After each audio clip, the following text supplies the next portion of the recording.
memberikan pemikiran. Di antaranya saya cermati ada dari fraksi Golkar, yaitu Ketua Badan Legislatif, kemudian ada dari fraksi PDIP, Pak TB Hasanuddin dari Komisi 1, kemudian Pak Sukamta dari Komisi 1, dan beberapa teman-teman DPR yang lain. Nah, artinya, cuma kita tidak tahu apakah Prolegnas 2020 itu bisa saja memungkinkan untuk revisi.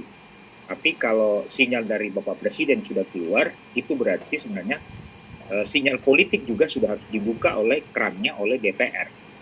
Nah, Ketua Balik sudah membuka keran itu. Jadi Ketua Badan Legislatif, saya nonton komentarnya itu dari fraksi Golkar, itu memberikan sinyal membuka keran.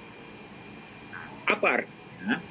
Pak Jokowi mau memberikan kita bahwa ke depan eskalasi pembangunan, kemudian eskalasi sosial, eskalasi politik, itu akan semakin dinamis. Jangan sampai sesama warga negara terjadi friksi-friksi yang tidak terlalu penting untuk tidak memperkaya pembangunan nasional jangka panjang.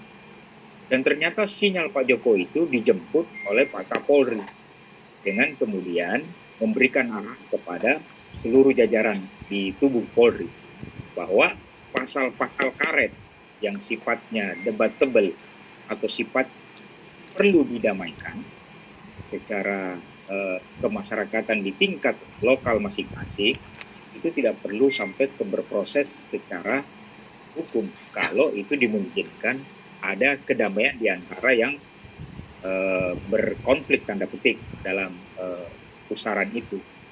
Nah, yang aneh sebenarnya adalah ketika Bapak Presiden memberikan sinyal komunikasi politik itu, justru dari Kominfo itu tidak responsif mencermati sinyal komunikasi politik Bapak Presiden.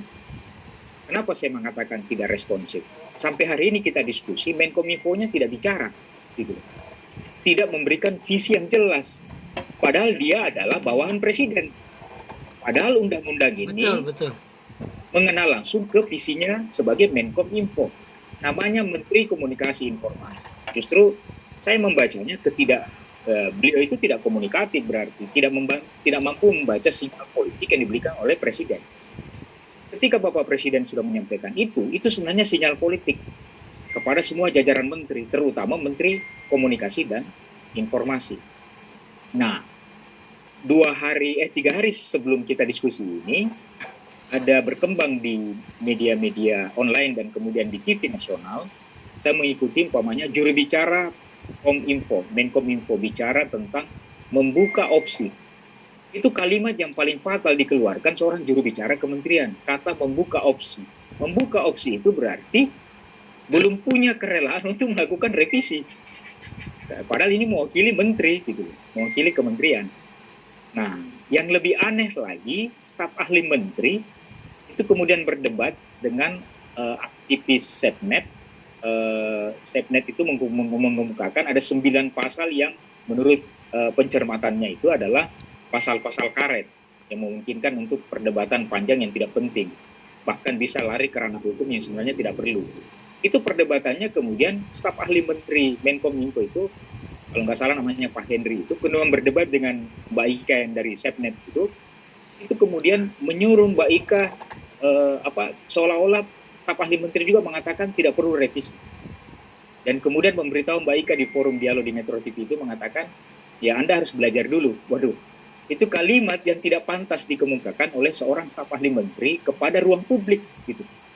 Jadi menurut saya, 2 juru bicara yang diplot oleh Menkominfo, yang pertama juru bicaranya sendiri, kemudian ada staf ahli menterinya, itu memberikan gambaran.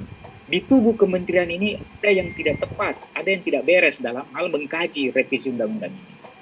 Presiden sudah memberikan sinyal, harusnya dia langsung ngomong besoknya atau berapa jam kemudian, bahwa sinyal dari Bapak Presiden itu kita akan lakukan segera membahas DIM atau daftar interpretasi masalah-masalah yang krusial itu, kemudian kita akan segera ajukan ke DPR atau ke Komisi 1. Karena ini partnernya adalah teman-teman di Komisi 1. Tapi justru diutusnya 2 orang membantah di ruang publik lewat TV nasional, kemudian menterinya sampai hari ini kita diskusi belum ada statement yang konkret.